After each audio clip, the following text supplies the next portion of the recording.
이 시간에 함께하신 여러분들에게 하나님의 놀라운 은혜와 축복이 함께하시기를 소망합니다. 오늘 말씀은요, 요한복음 12장 12절에서 19절 말씀입니다. 예루살렘으로 오르시다라는 말씀이에요. 그러니까 예수님께서 이 땅에 오시고 마지막 이제 공생애의 마지막 일주일을 남았습니다. 이제 일주일의 그 사명을 감당하기 위해서 어디로 들어가시냐면 예루살렘 성으로 들어가시는 겁니다. 예수님께서 들어가시면서 어린 나귀 새끼를 타고 들어가는 겁니다.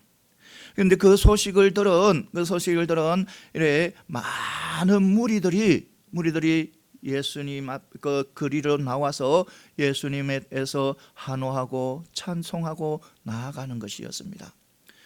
그들이 환호하고 찬송하고 나가는 것은 바로 예수님께서는 자신들의 메시아라는 것을 믿었다는 거예요. 그러니까 이스라엘의 왕이라는 것을 믿은 거예요. 아닌 거예요. 그러니까 그들은 예수님께서 바로 이스라엘을 로마로부터 해방시켜 줄 그런 정치적 그런 메시아로 보신 거예요. 그래서 예수님께서 오신 목적은 정치적 메시아가 아닙니다. 정치가 아니에요.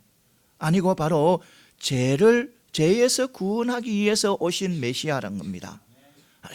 그런데 지금 이 백성들은 정치적 메시아, 자신들의 왕으로 세우기 위해서 이래 환호하고 또 환호하고 있는 거예요. 그것을 어떻게 자신들이 예수님께서 자신들의 메시아라고 알았냐면, 어떤 표적을 보고 알았냐면 바로 죽은 나사로, 시신이 부패하고 가는 그 나사로를 살린 그 표적을 듣고 예수님께서 우리의 메시아라고 철저하게 믿은 거예요. 그래서 예수님께서 오신다니까 그들은 나와서 길거리에 나와서 막 환호하는 거예요. 환호해요. 호산나 호산나 호산나, 찬송하리로다. 주 이름으로 오신 니여 찬송하리로다 하는 거예요. 이스라엘 왕이시여. 온 거리에 많은 사람들이 나와서 예수님을 환영하는 거예요. 오늘 이 말씀을 통해서 몇 가지 한번 짚어보겠습니다. 은혜 받는 귀한 축복의 시간이 되시기를 소망합니다. 먼저 하나님의 뜻을 이루기 위해서는 먼저 세상과 영합하는 그런 마음부터 버려야 된다는 겁니다. 그러니까 세상과 연합하는 그런 것을 내 마음에서 버려야 된다는 거예요. 12절 13절에서 보면 예루살렘으로 성녀의 입성을 하시는 주님을 맞으러 나온 이 무리들에 대해서 언급하고 있습니다. 이 군중들은요, 예수님께서 예루살렘으로 돌아오신다는 것을 듣고 종려나무 가지를 꺾어서 거리로 나온 거예요. 거리로 나와서 호산나 호산나 외치는 거예요. 호산나 호산나 찬송하리로다. 이스라엘 왕이시여 하고 막 이게 저기에서 쭉 거리에서 쭉 서서 예수님을 환호하는 거예요. 그런 환호 속에서 우리는 예수님이 어떤 모습을 보였는지 우리가 그것을 깨닫고, 오늘 말씀을 통해서 그것을 깨닫고, 또 우리가 하나님의 뜻과 하나님 주신 사명을 감당하기 위해서 우리는 예수님의 그 모습을 깨닫고 그 모습을 닮아감으로 통해서 하나님의 뜻과 또 하나님 주신 사명을 잘 감당하는 저와 여러분들이 다 되시기를 소망합니다. 그러니까 우리 12절에 보면 바로 명절에 큰 무리가 주님을 이래 영접하러 나왔다는 거예요. 주님을. 그러니까 어떤 데 명절에, 이 명절은 어떤 명절이냐 하면 유대인의 3대 절기 중에 유월절을 이야기하는 거예요. 유월절이 되면요, 이스라엘 백성들, 흩어져 있던 이스라엘 백성들이요, 유대인들이요, 다 어디로 몰려오냐면 예루살렘으로 다 몰려오는 거예요. 절기를 지키기 위해서. 그런데요, 그 예수님께서 십자가를 지신 그 해는요, 이 유대인들이 엄청나게 몰려왔다는 거예요. 그러니까 기록에 의하면요, 얼마나 많은 사람 몰렸냐면 그 예루살렘, 좁은 예루살렘에 270만 명이나 들어와 있었다는 거예요. 와 있었다는 거예요. 그런데 그 모든 사람들이 길거리 나와서 예수님을 환호하지는 않았겠지만 사실 많은 사람들이 길거리 나와서 주님을 환호하고 또 주님을 영접했다는 겁니다. 13절에 보면요, 이 많은 군중들이, 많은 무리들이 호산나 하면서 찬송하리다, 이스라엘 왕이세요 하고 외치는 거예요. 외치고. 얼마나 정말 감동적인 그런 감격적인 그런 것이 아니겠습니까? 예수님께서는 조그만 어린 낙타를 타고 가는데 많은 사람들이 줄을 세워서 호산나, 종려는 가지를 흔들면서 호산나 호산나 하는데 얼마나. 근데 여기서요, 호산나는 바로 뭐냐면 우리를 구원하소서, 이런 의미입니다. 이런 의미이기 때문에 그들이 바로, 이것은 바로 예수님을 메시아로, 자신들의 메시아라고 믿은 것을 의미하는 거예요. 그런데 그들이 메시아라고 믿었지만 예수님께서 죄에서 구원하기 위해서 온 메시아가 아니고, 그걸 생각하지 않고 로마 당국으로부터, 그 로마의 억압으로부터 자신들을 구원해줘, 해방시킬 정치적 메시아로 보는 거예요. 그러니까 정치적 메시아로 간 거예요. 여러분, 물론 이 정치적 메시아, 그 많은 인원들이 이래 정치적 메시아라고 생각하고 환호하고 영접하는데 보통 사람은 어떻게 했어요? 그 주인공은 사람은 어떠면 그게 들뜨게 자신이 힘을 주고 들어오지 않겠습니까? 특히 또 예수님은 누굽니까? 예수님은 이 솔로몬보다 몇천 배, 몇만 배 더 크신 분이 바로 예수님입니다. 예수님. 그런데요, 그 성경에 보면요, 솔로몬이 타고 다녔던 그 마차는요, 금과 은과, 그러니까 황금으로 쫙 다 포장되어 있는 거예요. 그리고 그 나무도 어디에서, 이스라엘에서 나무가 아니고 어디에, 레바논에서 가장 좋은 나무를 사와서 그 마차를 만드는 거예요. 그런데요, 우리 주님께서는 그런 화려한 병거나 마병은 생각지도 않고요, 바로 나귀 새끼, 어린 나귀 새끼를 타고 겸손하게 들어오는 거예요. 그리고요, 우리 예수님께서는요, 그 겸손함을 끝까지 잃지 않고 바로 십자가로 구원하기 위해서 바로 메시아로서 한 걸음 한 걸음 십자가로 다가간 거예요.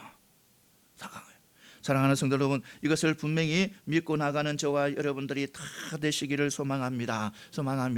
그러니까 예수님께서는요, 겸손하게 낮추고 십자가를 행해서 나아간 것입니다. 우리는 어떻습니까? 우리는요, 어때요? 우리의 모습들은 어때요? 전부 다 우리의 모습은, 우리는 어떤 일이 있으면 말은 겸손 이야기 하잖아요. 겸손하는데 어때요? 우리는 바로 실제로 그 자리에 들어가면 겸손보다는 교만하잖아요.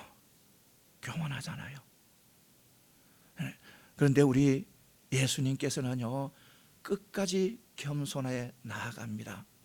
겸손에 나아감으로 통해 가지고 그 십자가의 사역을 감당합니다. 우리도 마찬가지예요. 우리도 주님의, 하나님의 뜻을 이루기 위해서는 겸손해야 된다는 겁니다.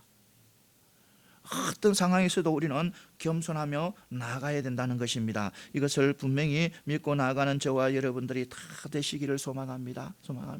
이 생각을 해보시기 바랍니다. 이 사람들이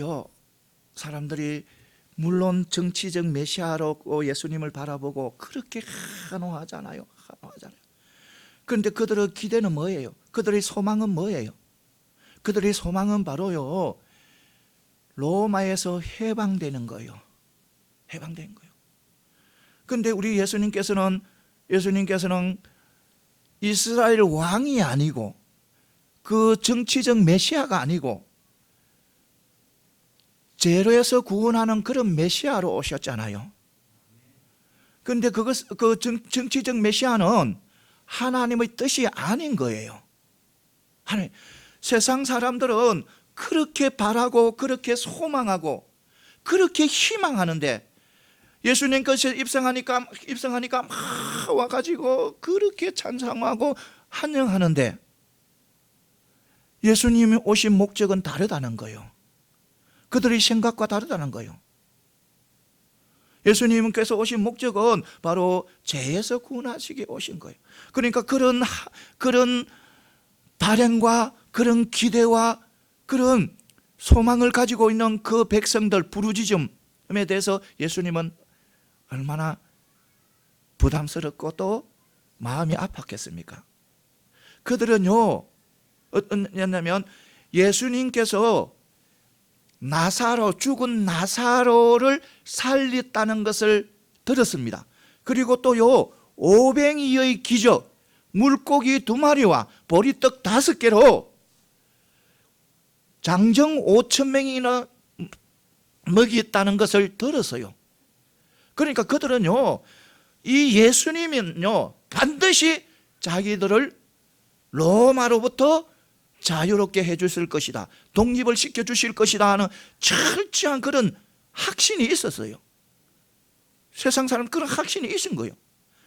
예수님, 그런 확신 속에서, 그런 기대 속에서 예수님께서는 얼마나 부담스럽고 마음이 아팠었겠습니까?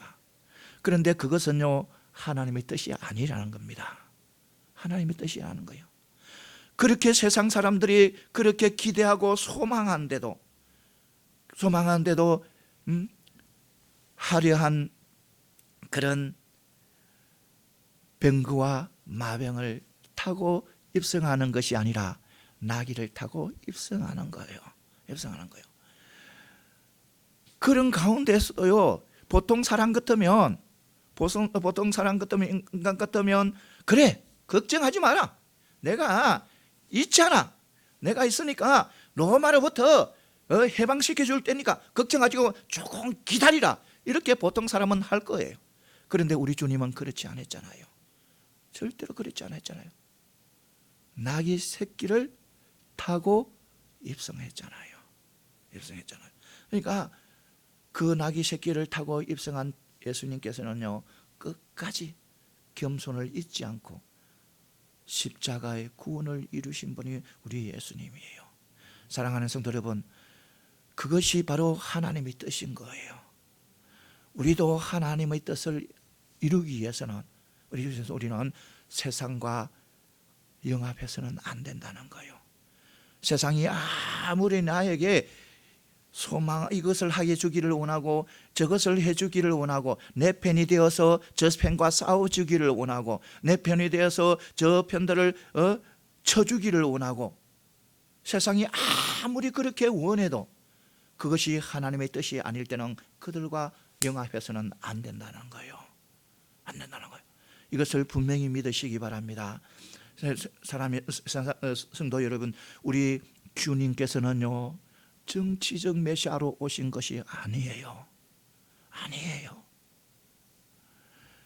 이스라엘 왕으로 서기 위해서 오신 것이 아니라는 겁니다. 뭐 하기 위해서? 죄로부터 구원시키기 위해서 오신 거예요. 오신 거예요. 이것을 우리는 분명히 알아야 되는 거예요. 알아야 돼요. 그래서 아무리 세상 사람들이 이것을 원하고 저것을 원하고 내 편이 되어서 교회가 뭐 하나, 교회가 지금 이 세상이 이렇게 흠난하고 이 세상이 이렇게 악해지고 부패했는데 왜 교회들이 가만히 있나? 일어서라, 싸우자. 이거요 아니에요. 아니에요. 우리 교회가 싸우면요, 교회의 싸움은요 선한 싸움이라. 선한 싸움은 바로 십자가의 싸움이에요. 십자가의 싸움. 십자가의 싸움은 물리적인 싸움이 아니라는 겁니다. 물리적인 싸움이 아니고 사랑의 싸움이고 용서의 싸움이고 희생의 싸움이고 낮아짐의 싸움이에요. 겸손의 싸움이에요. 이것이 우리가 싸우는 싸움이에요. 물리적으로 내 편이 아닌데 막 아니고 막 물리적으로 싸우고 치고받고 그거 아니다는 겁니다. 험한 말하고 싸우고 그것은요 예수님이 오신 목적이 아니에요. 예수님은요 정치적 메시아가 아니고 죄에서 구원하시기에 오신 메시아라는 겁니다. 이것을 분명히 믿으시고 우리는 세상이 아무리 나에게 원하고 나에게 소망을 가지고 나에게 희망을 가지고 나를 높여도 그것이 하나님의 뜻이 아니면 그것을 물리쳐야 된다는 겁니다. 물리치고 우리는 하나님의 뜻대로 살아가야 된다는 겁니다. 하나님의 뜻을 이루어야 돼요. 그래야 된다는 것입니다. 분명히 아시고 우리 모두 주님을 닮음으로 통해서 우리가 이 세상에 정말 진리를 전하고 복음을 전하면서 살아가는 저와 여러분들이 다 되시기를 소망합니다. 그다음에 또 뭐냐면 하나님의 뜻을 위해서는 우리 스스로 낮추는 자가 진정한 성도다라는 거예요. 그러니까 하나님의 뜻을 위해서는 우리가 낮아져야 된다는 거예요. 높아지면 안 된다는 거예요. 교만해서는 안 된다는 거예요. 낮아져야 하나님의 뜻이 이루어진다는 겁니다. 14절에 보면 예수님께서는 한 어린 나귀를 이래 보고 타셨다고 말씀하고 있는 것입니다. 이요 예수님께서 어린 나귀를 탄 건요 정말 감동이에요. 정말 감동이에요. 우리가요 예수님께서 나귀를 탔다는 이것을요 너무 우리가 잘 알고 있고 너무 익숙하기 때문에 해마다 종려주일만 되면 이 예수님께서 나귀를 타신 것을 선포하잖아요. 너무너무 많이 듣잖아요. 그래서 익숙해 있는 거예요. 익숙해 있으니까 예수님께서 나귀를 탔다는 이것을요 이것에 대해서 감동을 못 느끼는 거예요. 특별한 것을 깨닫지 못하는 거예요. 여러분 그 당시의 상황과 또 예수님이 어떤 분이시라는 것을 조금만 생각해 보면요 예수님께서 어린 나귀를 탔다는 것은 엄청난 그런 감동이고 우리에게 도전이고 놀라운 거예요. 이것을 분명히 믿고 나가는 저와 여러분들이 다 되시기를 소망합니다. 그래서 우리는 바로 예수님께서 어린 나귀를 타고 들어온 것. 그러니까 그 입성하실 때, 그 예루살렘으로 입성하실 때 어린 나귀를 타고 돌아온 것은 바로 예수님께서 자신을 낮추기 위한 거예요. 이것을 분명히 믿고 나아가는 저와 여러분들이 다 되시기를 소망합니다. 여러분들 그렇잖아요. 막 종려나무 가지를 꺾어서 호산나 외치는데 보통 사람 같으면 어떻게 해요? 좋은 마차, 좋은 병거 생각하면서 당당하게 막 어깨에 힘을 주고 이렇게 확 올 건데, 예수님께서는 어린 나귀를 타고 들어온 것인 거예요. 왜 예수님께서 그 짐도 한 번도 실어보지 않는 그 어린 나귀, 장정 한 명을 싣고도 태우고도 그 무게를 감당하지 못해서 뒤뚱뒤뚱거리는 그 어린 나귀 새끼를 타고 들어오는가 하는 겁니다. 왜 그렇게 낮춰서 자신이 돌아온, 예루살렘 이성으로 돌아오는가? 그것은 바로요, 하나님께서 오래전에 스갈라 선지자를 통해서 예언하셨기 때문에 그런 거예요. 바로 예루살렘으로 들어온 이스라엘 왕은 어린 나귀 새끼를 타고 들어오신다고 예언을 한 거예요. 그래서 바로 예수님께서는 하나님 아버지의 그 뜻을 바로 이루기 위해서 스스로 낮아진 거예요. 스스로 낮아져서 어린 나귀를 타신 거예요. 여러분, 우리 주님께서는 스스로 낮아졌는데 우리는 어때요? 우리는 스스로 높이려고 하잖아요. 스스로 높이려. 말을 할 때만, 입을 열 때마다 우리 특히 목사님들 그렇잖아요. 목사님들, 나도 내 자신도 그렇고, 입을 열 때마다 하나님의 뜻은 겸손이다, 하나님의 뜻은 사랑이다, 하나님의 뜻은 희생이다, 이렇게 이야기를 하잖아요. 입만 열면 그렇게 하잖아요. 우리 믿음의 백성들도 하나님의 뜻이 바로 사랑이고 희생이고 용서받고 이렇게 이야기를 하잖아요. 겸손이고 낮아짐이고 이렇게 이야기를 하잖아요. 그런데 실제 상황에서는 어떻게 낮은 자리에 가, 여기가 앉으세요. 내가 누군데? 내가 왜 이 자리에 가? 이것이 우리의 모습인 거예요. 우리의 모습. 어느 근사님 이야기입니다. 근사님 이야기인데, 어느 근사님 이야기인데, 은퇴 근사님이신데, 어떤 일이 있었냐면, 그 근사님이 목사님 말씀하는 게 너무 꿀같이 단 거예요. 그래서 목사님 말씀 듣기 위해서요, 제일 앞에, 딱 목사님 보시는 제일 앞에 자리를 항상 잡는 거예요. 그래서 그 자리가 그 근사님의 자리가 되어버린 거예요. 그 자리에는 항상 근사님의 성경책이 펴져 있고, 다른 사람들이 앉을 생각을 못 하는 거예요. 감히 그 자리에 앉을 생각을 못 하는 거예요. 그런데요, 하루는요, 이 새신자가 한 6개월 되고 7개월째 되는, 이제 7개월째 돼서 6개월째는까지는 새신자들끼리 앉았는데 이 한 7개월 되니까 이제 자유롭게 앉아라는 거예요. 자리에 앉았는데 이 뜨거운 거예요. 목사님께서 하시는 말씀이 은혜 받으려면 앞에 앉아라는 거예요. 뒤에 앉는 것보다 앞에 앉는 것이 몇 배 더 은혜 받는다는 거예요. 그 말씀에 순종해서요, 그 새신자가요 순종해서 맨 앞에 앉는 거예요. 가 보니까 성경책이 있는 거예요. 성경책 딱 쳐버리고 자기가 딱 앉은 거예요. 그런데 그 예배가 시작되고 근사님이 딱 들어왔어요. 앉아 딱 보니까 자기 자리에 앉아 있는 거예요. 자기 자리. 그런데요, 그 근사님요, 평상시에는요 늘 은혜의 말, 사랑의 말, 그런 하는 근사님이었습니다. 그런데요, 그 일을 딱 당하니까요, 누가 이게 앉아라, 그래 해보는 거예요. 사람들이 깜짝 놀래보는 거예요. 이건 내 자리야 하면서, 내가 누군데 이러면서 누가 이야 감을 찌르버려. 그래요. 놀래가지고요. 그래. 이것은 바로 뭐냐면 우리의 모습이라는 겁니다. 우리의 모습이라는 거예요. 입에서는 사랑, 입에서는 겸손, 입에서는 용서하지만 실제적인 그런 상황에 부딪히면요, 낮은 자리에 앉지 않으려고 하는 사람들이 바로 우리인 거예요. 사랑하는 성도 여러분, 우리는요 낮은 자리에 앉아야 낮은 자야 아닌 자야 하나님의 뜻을 이룰 수 있는 거예요.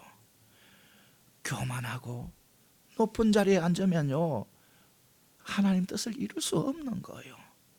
이것을 분명히 하시고 반대하시고 우리는 낮은 자리에 또 낮은 자리에 더 낮은 자리에 앉아서 하나님의 뜻을 이루어드리는 저와 여러분들이 다 되시기를 소망합니다. 그래서 또 우리 성도들은 바로 성경의 진리를 깨닫기 위해서는 평생 이래 또 배우고 힘써야 된다는 거예요. 성경을 우리가 성경의 진리를 더 깨닫기 위해서는요 평생 그렇게 우리는 또 배워야 된다는 거예요. 오늘 16절에 보면 제자들은요 처음에는 이 스가랴서에서 예언된 이 말씀과 또 예수님께서 왜 어린 양을 타고 예루살렘 입성하는지를 몰란 거예요. 처음에는. 나중에 깨닫게 되는 거예요. 그것도요 예수님께서 고난과 핍박 속에서 십자가에 돌아가시고 부활하시고 승천하신 후에 성령을 보내주셔서 그들을 깨닫게 함으로 통해서 그들이 깨달은 거예요. 그러면 그 제자들의 그 늦은 깨달음은 우리가 어떻게 생각하게 해야 됩니까? 그들이 지혜가 부족해서 아니면 아둔해서 이렇게 단정해야 됩니까? 아니라는 겁니다.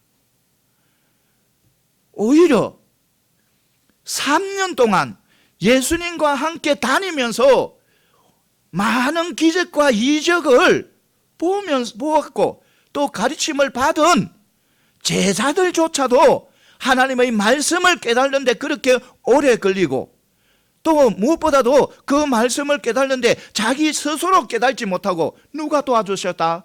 성령께서 도와주셔야 깨달았다는 거예요. 그것을 볼 때 우리는 말씀 앞에서는 우리는 항상 뭐 해야 된다? 겸손해야 된다는 거예요. 말씀 앞에는 항상 겸손해야 되는 거예요.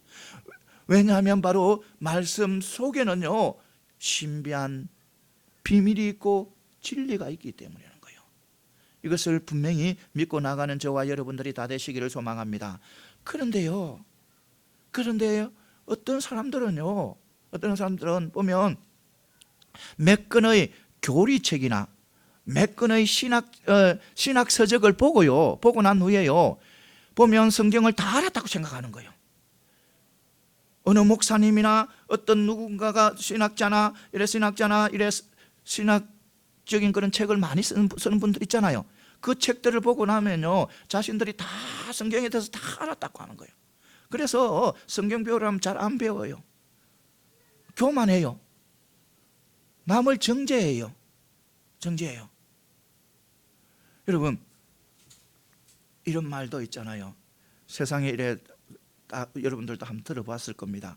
여러분 일생에서 셰익스피어를 3번 이상 읽지 않으면 인생에 대해서 셰익스피어에 대해서 안다고 말하지 마라 하는 거예요. 그런 말 들어봤죠. 그러니까 이 셰익스피어 안에는요 놀라운 그런 사건들과 경험들이 있는 거예요. 그래서요 읽으면 읽을수록 감동이 다른 거예요. 한 번 읽고 두 번 읽고 세 번 읽고 다른 거예요. 그러니까 청소년 때 읽을 때하고 장년 때 읽을 때하고 노년 때 읽을 때하고 다른 거예요. 다른 감동이 오는 거예요. 그러니까 한 번 읽을 때도 이런 감동이 오고 또 두 번 읽을 때 이런 감동이 오는 거예요. 그런 인간이 쓴 그러니까 한 사람이 쓴 그런 작품도 그러는데 장장 1500년 그리고 하나님의 감동으로 쓰여진 이 성경책 이것을요 우리가 한 번 읽었다, 두 번 읽었다, 10번 읽었다, 100번 읽었다 교만해야 되겠습니까? 절대로 교만해서는 안 되는 거예요. 이 성경책 앞에서는요 항상 뭐 해야 된다? 겸손해야 된다는 거예요. 겸손을 잊어서는 안 된다는 거예요. 그리고요 이 성경책을 읽는데 다 깨달지 못했다, 이것을 그 적석에서 깨달지 못했다고, 이것을 즉시 알지 못했다고 우리는 낙심하거나 좌절해서도 안 되는 거예요. 제자들도 그랬잖아요. 제자들도 그 스가랴 하나님께서 예하는 스가랴서에 의하는 그거 하나 깨닫기 위해서 시간이 많이 지나가고, 그것도 자기 자신이 스스로는 깨우치지 못하고 누가 깨우쳐 줬다? 성령이 깨우쳐 주시기 때문에 알았잖아요. 그래서 우리는 하나님의 말씀 앞에서는 어떤 상황 속에서도 교만해서도 안 되고, 어떤 상황에서도 좌절해서도 안 되고, 항상 겸손하게 또 우리는 누구의 도움을 받아? 성령의 도움을 받아서 우리는 그 말씀 안에서 진리와 또 비밀을 깨달아야 된다는 것입니다. 그것이 우리가 계속해서 일평생 그렇게 진행되어야 된다는 거예요. 이것을 분명히 아시기 바랍니다. 우리가 하나님께서 쓴 이 성경책은요 많은 제국들의 흥망성쇠, 또 태어나고 죽고 노는 년이 되고, 또 땅과 하늘과 우주의 모든 비밀을 다 담고 있는 것이 바로 이 성경이에요. 그래서 우리가 죽을 때까지, 하나님 앞에 서는 날까지도 이 성경을 다 깨우치지 못해요. 그러니까 이 이단 두목들이 보면 또 그래요. 자기가 성경 다 아는 것처럼 그래. 그는 다 이단이에요. 이것을 분명히 믿으시기 바랍니다.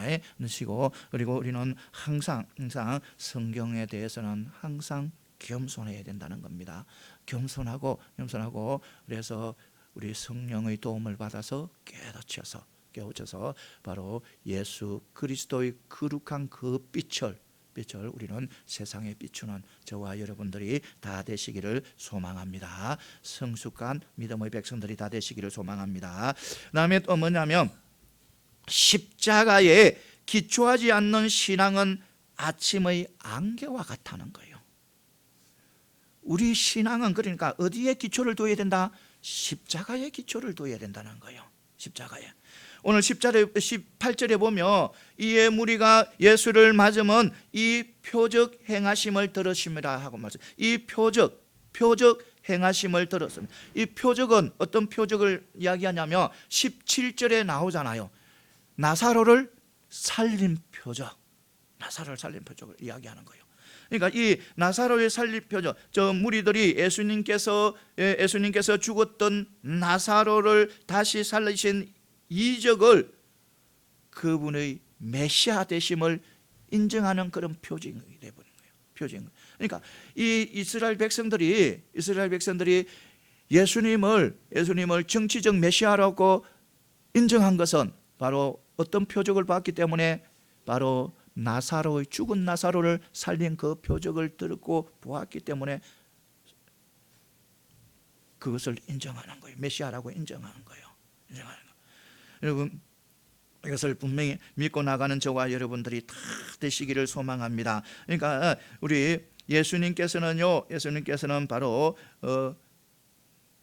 메시아로 오셨다는 거예요. 메시아로 오셨는데 그들이 생각하는 그런 정치적 메시아가 아니라 구원의 메시아라는 것을 분명히 믿고 나아가는 저와 여러분들이 다 되시기를 소망합니다.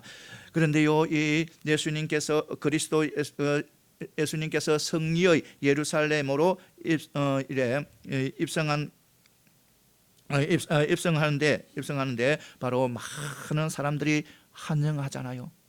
많은 사람들이 종려나무를 가지고 꺾어서 막 찬송하리로다. 우리의 이스라엘의 왕이시여 호산나 이렇게 하잖아요. 그러니까 예수님이 어린 나귀를 타고 오실 때 그렇게 환영하고 그렇게 환호했던 그들이요, 며칠도 안 되어서, 정말 며칠도 안 돼서 이 예수님께서 로마 병정에 잡혀서 신문을 받을 때 이게 어떻게 해요? 우리의 왕은 오직 가이사 한 분뿐입니다 하면서 그를 못 박으세요. 못 박으세요. 그러게 외치는 사람으로 변해져 버린 거예요. 조금 전만 해도 예수님을 이스라엘 왕이시여 찬송합니다, 찬송합니다, 우리를 구원해 주셔서, 우리를 구원해 주셔서 그렇게 외치던 이 무리들이, 이 백성들이 로마 병정에서 와서 신문을 받을 때는 자기들의 왕은 예수님이 아니고 누구다? 가이사라는 거예요. 가이사고 이 예수님은 뭐하라? 못을 박아 죽이라는 거예요. 그런 사람들로 변화되는 거예요. 네? 여러분, 바로 이것은 무엇 때문일까? 그렇게 며칠 전만 해도 예수님을 그렇게 환호하고 찬양하고 종려나무 가지를 꺾어서 그렇게 흔들고 그렇게 하던 그들이 왜 이 며칠 만에 그렇게 되었을까? 바로 그들의 신앙이 어디에 서 있지 않았다? 십자가에 서 있지 않았다는 거예요. 십자가 예수님을 모시고 있지 않았다는 거예요. 그들은 오직 기적, 이적, 나사로를 살리고 오병이어의 기적을 베푸는 그게 감동이 되어서 바로 예수님을 호산나 하면서 외친 거예요. 여러분, 아무리 기적과 이적으로 내 신앙이 있어도요, 이적을 경험하고 기적을 경험한 그런 신앙이라도요, 십자가 위에 서 있지 않으면요, 십자가 예수님을 모시지 않으면요, 예수님이 아니면 바로 아침의 안개처럼 모래 위에 세운 집처럼 조금만 변화되면 바로 넘어진다는 겁니다. 쓰러진다는 거예요. 그 유대인들처럼 며칠 전만 해도 그렇게 예수님을 환호했던 자들이 이제는 예수님을 못 박아 죽이라는, 그렇게 변화된다는 거예요. 그래서 우리는 어떤 상황 속에서도 우리는 바로 십자가 위에 우리 신앙을 세워야 된다는 거예요. 십자가 위에. 그러니까 우리 중심에 십자가 예수님을 모셔야 된다는 거예요. 예수님을 모셔야.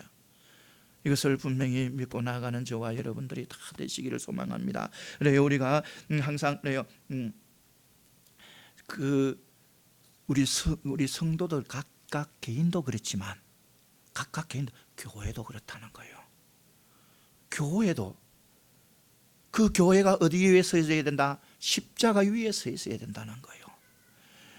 십자가 예수님을, 십자가 주님을 모신 교회가 되어야 된다는 겁니다. 그런데 요즘 보면 참 너무너무 마음이 아파요. 너무너무 마음이 아파요. 바로 복음을 닮은 사상에 서 있는 거요. 사상 위에 서 있는 거요. 복음을 닮은 철학에 서 있는 거요. 철학 위에 서 있는 거요. 복음을 닮은 인본주의 위에 서 있는 거예요. 서 있는 거예요. 여러분, 우리 교회들이 혹시라도 사상에, 혹시라도 철학에, 혹시라도 인본주의에 서 있지 않는지 우리는 늘 이래 둘러봐야 된다는 거예요. 주의를. 그러니까 교회를 둘러봐야 된다는 거예요. 교회는요, 십자가 위에 서야 되는 거예요. 교회는요, 십자가 예수님을 모시는 교회가 되어야 되는 거예요. 그것이 바로 우리 하나님 앞에 귀하게 쓰임받는 그런 교회가 되는 거예요. 그렇지 않고 세상의 사상에, 세상의 철학에, 세상의 과학에, 세상의 인본주의에 쓰이게 되면요, 그 교회는 패망의 교회가 되는 거예요. 내려앉는 거예요. 그런데요, 우리 많은 보통 보면요, 요즘도 보면요, 많은 성도님들요, 어떤 성도님들은 그래요. 요즘이 어떤 때인데, 요즘이 세상이 얼마나 부유해졌는데, 요즘 세상이 얼마나 과학적인데, 요즘 세상이 어떤 세상인데, 닮아가야지. 그 세상 사람들을 끌어들이기 위해서는 교회가 화려해야 되고, 교회가 먹음직스럽고 보암직스럽고 탐스러운 것이 풍부해야 되지, 성도들, 그 사람들이 오지. 안 그러면 안 온다는 거예요. 안 온다는 거예요. 세상이 어떤 세상인데 하면서 얼마나 세상이 풍요로워지는데, 세상을, 그 사람들을 안아주기, 그 사람들을 받아들이기 위해서는 교회도 그렇게 풍요롭게 변해야 된다는 거예요. 교회요, 보암직하고 먹음직하고 탐스러운 것들이 많아야 된다는 거예요. 여러분, 절대로 그렇게 생각하면 안 되는 거예요. 절대로 그렇게 생각하면 안 되는 거예요. 여러분요, 하나님 뜻보다, 하나님 뜻보다 세상의 뜻이 세상이 앞서면요, 세상 뜻이 앞서면요, 그 교회는 하나님 보시기에 아름다운 교회가 아니에요. 절대로 아니에요. 아니에요. 이것을 분명히 믿으시기 바랍니다. 그러니까 우리는 항상 어느 위에, 교회는 어떤 위에 서 있어야 된다? 십자가 위에, 십자가의 주님을 모시는 그런 교회가 되어야 된다는 겁니다. 그래서 우리는 십자가를 십자가 위에 세워지고, 또 십자가 예수님을 모신 그런 교회가 되고 우리 성도가 되기 위해서는요, 십자가의 흔적이 있어야 된다는 겁니다. 십자가의 흔적. 예수님께서 십자가에 어떻게 했어요? 못 박게, 양손 못 박게 주고 허리 창 찔리가 죽었잖아요. 그러면 우리 어떤 사람 이래요. 십자가의 흔적을 하는데 우리도 그러면 십자가에 못 박게 죽어야 돼요? 여러분, 십자가의 흔적은요, 예수님께서 바로 또 다 보여주셨잖아요. 다 보여주셨잖아요. 십자가의 흔적은요, 우리에게 무엇이 나타나야 되냐면 사랑이 나타나고 희생이 나타나고 섬김이 나타나고 겸손이 나타나는 것이 바로 십자가의 흔적이라는 거예요. 이것을 분명히 알아야 되는 거예요. 십자가의 흔적이라 가지고 막 사람들에게 채찍을 맞고 막 그 예수님이 다 맞아주셨잖아요. 예수님이 다 맞아주셨잖아요. 우리의 십자가의 흔적은 바로 용서의 흔적이고 사랑의 흔적이고 낮아짐의 흔적이고 희생의 흔적이, 그것이 바로 십자가의 흔적이라는 겁니다. 그래서 우리는 그 십자가의 흔적을 드러내야 되는 거예요. 십자가를 드러내고 우리는 또 바른 하나님 앞에 아름다운 그런 삶을 그런 믿음의 삶을 살아가야 된다는 것입니다. 사랑하는 성도 여러분, 이제 말씀을 맺겠습니다. 우리 주님께서는요, 우리 영광의 주님께서는 어린 나귀를 타고 입성하셨습니다. 낮고 낮추어서, 스스로 낮추어서 예루살렘으로 입성했습니다. 우리도 하나님의, 예수님의 제자잖아요. 그래서 우리의 삶은 낮아지는 삶, 겸손의 삶, 하나도 겸손, 둘도 겸손, 셋도 겸손, 겸손의 삶을 통해서요, 하나님 앞에 영광 돌리는 그런 축복의 백성들이 다 되시기를 소망합니다. 예, 기도드리겠습니다.